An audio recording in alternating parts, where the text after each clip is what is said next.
Samantala, pinaubayan na ng palasyo sa taong bayan ang pagkilati sa mga tatakbo sa 2028 national elections kasabay ng pag-anunsyo ni Vice President Sara Duterte ng kanyang 2028 presidential bid.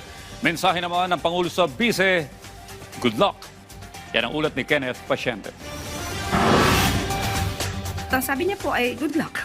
Iyan ang naging mensahe ni Pangulong Ferdinand R. Marcos Jr. sa naging anunsyo ni Vice President Sara Duterte na tatakbo ito sa pagkapangulo sa 2028. Walang anumang nararamdaman ng palasyo sa naging anunsyo ng bise. Sa halip, ipinauubayan na nito sa taong bayan ang pagkilati sa mga tatakbo sa 2028 national elections. Wala po nararamdaman ng palasyo patungkol dyan. Depende na po sa tao kung paano nilang susuriin ang mga kandidato.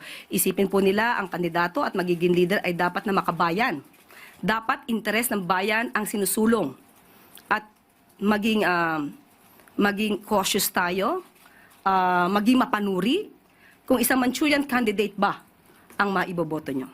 Kasunod nito, sinalag ng Malacanang ang naging mga pahayag ni VP Sara na humingi ng tawad dahil tinulungan umano niya si Pangulong Marcos Jr. na maluklok sa pwesto. Giit ng Malacanang, taong bayan ang bumoto sa Pangulo. At sa paghingi ng tawad ng bise dahil lubog umano sa baha ang bansa, giit ng palasyo, tila nakalimutan nito na ihingi ng tawad ang mga nangyaring malawakang pagbaha sa panahon ng panunungkulan ng kanyang ama na si dating Pangulong Rodrigo Duterte. Tandaan po natin, ilan po bang flood control projects merong itinatag?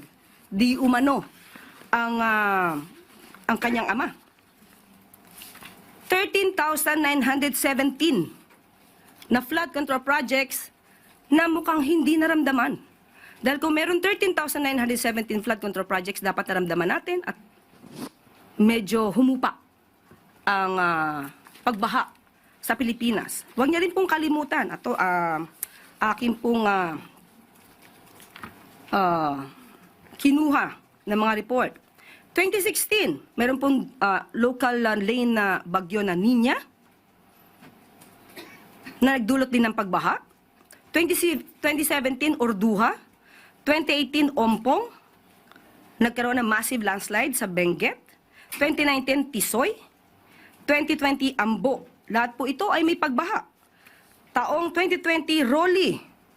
Ito po ang strongest landfalling typhoon ng 2020.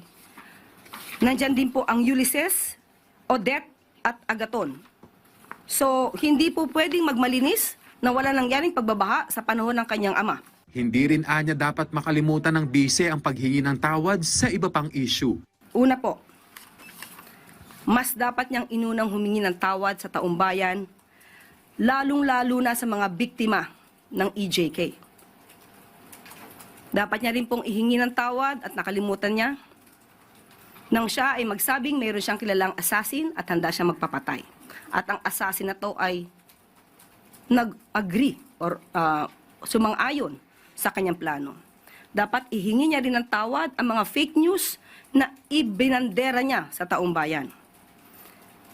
Ipaghingi rin niya po ng tawad ang mga pagbabakasyon, personal trip, at itong taon na 2025 ay gumastos ng 7 million, if I'm not mistaken, 2025, gumastos ng 7 million for the staff and the security for her personal trips. Dapat po rin niyang ihingi ng tawad nang tinanggap niya ang pagiging sekretary ng DepEd, kahit inamin niya na wala siyang kaalam-alam sa pagiging sekretary ng DepEd. At pati ang matatag curriculum ay hindi niya na-review dahil inamin niyang wala siyang alam. Malaking kasalanan po yan sa taong bayan. At dapat din po niyang ihingi ng tawad ang puro paninira. Instead na siya ay magtrabaho at tumulong sa gobyerno. Matatandaan niyo siguro nung sinabi niyang siya ay may alam di umano na mapababa ang presyo ng bigas. Pero hindi niya gagawin dahil wala siyang balak tulungan ang Pangulo.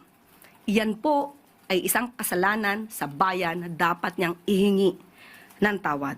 Samantala, hindi pa iniisip sa ngayon ng administrasyon ang patungkol sa 2028 elections kahit pa nag-anunsyo na ang bise ng kanyang pagtakbo. Sa halip, tutok ang Pangulo sa pagtatrabaho. Hindi po napag-uusapan.